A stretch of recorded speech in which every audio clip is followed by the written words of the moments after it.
So, magluto tayo ng labong. Ang ginawa ko dito is nilagyan ko konting mantika. Tapos, nilagay ko yung labong and then nilagyan ko ng konting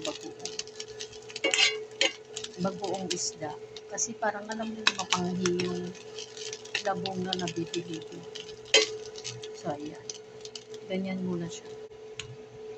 Then, after, patayin natin yung stove.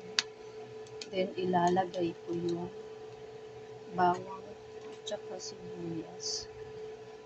And then, lagyan natin ng tubig.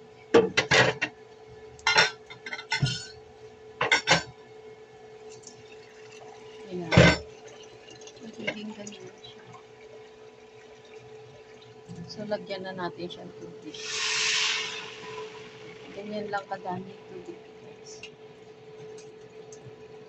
Then, ito na next. Sinimay ko na yung saluyot na dahon. Ito ang ilagay natin pag kumulo na. Let's check. So, ito guys, kumulo na. So, ilalagay na natin ang ating dahon ng saluyot. Ayan. Simpleng pagkain na masustansya.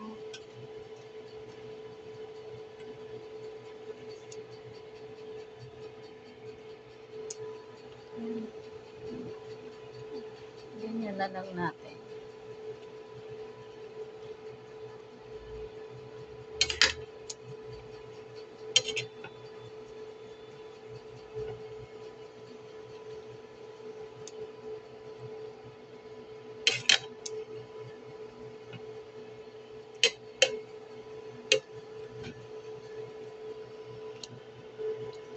And then,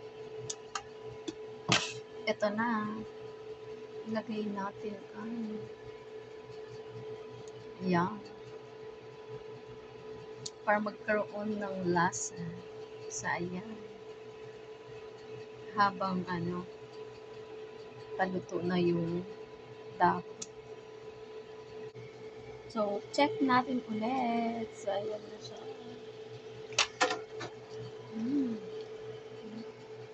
Kulo-kulo na guys. Ang bango. Ang bango.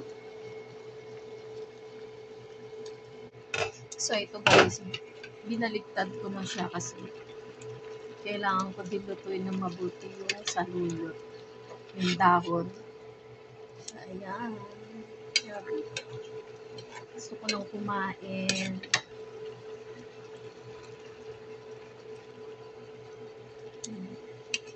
Grabe oh. Ang bango. So, ito na. Pwede nang kumain. So, patayin na natin yung stove kasi okay na siya.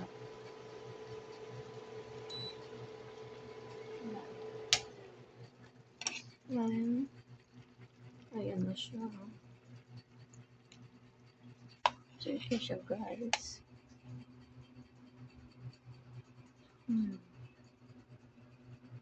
Diba? Sarap. Ayan na yung pagkain natin for today. Thank you for watching. Bye-bye.